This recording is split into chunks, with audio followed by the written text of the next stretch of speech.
Okay, welcome back. Today is day 9. I'm not going to walk much. Well, I'm not going to walk much while I videotape because I get I get criticism from my own family.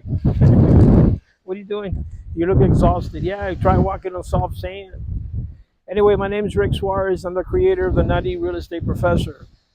If you're having a hard time passing this pre-sales test, the state test, I'm saying, and the brokers, I do private tutoring. I do it via Zoom, and also I have a bunch of study guides. I always put in the comments. The first comment should be mine. Go directly to my website. Search around. I have courses to help you be successful in this business. I also have courses to pass this state exam. All right. So today we're going to talk about the real estate recovery fund. And the real estate recovery fund was created to help buyers or sellers when they have a problem with an agent. That's what it was created for. It's not created for the agent. It's not created for a buyer to go up against a seller. It's not created for a seller to go after a buyer. It's created when an agent does something wrong and they're going to go after the agent. They're going to sue the agent. So what can an agent do that's wrong? Well, you omitted something, really. That's really the bottom line. You knew about a material fact and you omitted it, and there you are. You're going to be in trouble.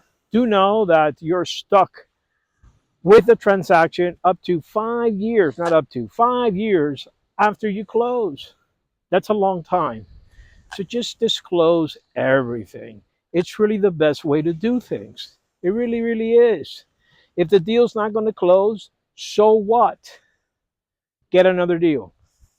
The problem with most of you is that you need that one deal. Stop it. Stop needing one deal.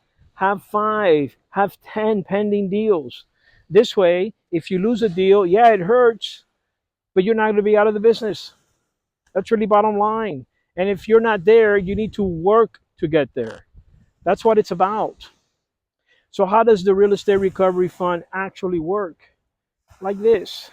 First of all, buyer or seller has a problem with an agent. It could be the listing agent or the buying agent, doesn't matter. The first thing they have to do is sue that agent in civil court. They must win. Then they have to go after their assets. In other words, winning the lawsuit is one thing, collecting is totally something else. You got to go collect. So let's say that the lawsuit was for $20,000 and you were only able to collect $5,000. And that's it. No matter how hard you try, that's all you were able to collect. So what do? You now assign the other 15,000 to the real estate recovery fund, and the real estate recovery fund will take on the judgment, pay the customer, the buyer or seller, the 15 or whatever the amount may be. They'll pay them, and they at this point they're going to suspend the agent, which I don't understand that apart at all. Because if I'm an agent and all I do is sell real estate, and you take away the only thing I have to make money, how do you expect me to pay any of this? So that part I don't get, but that's just how it works. The agent will be suspended until every penny is paid back. That's how it is. Now, it's a maximum of 50,000 per offense, 50,000, and up to 150 for the same agent. So if 3 problems, you're going to have 150, up to $50,000 per offense. Can an agent go to the recovery fund? In other words, I'm an agent, I'm buying a house. Can I go to the recovery fund? I could. However, I must be either a buyer or a seller. If I'm a buyer or I'm a seller, then I could go to the recovery fund.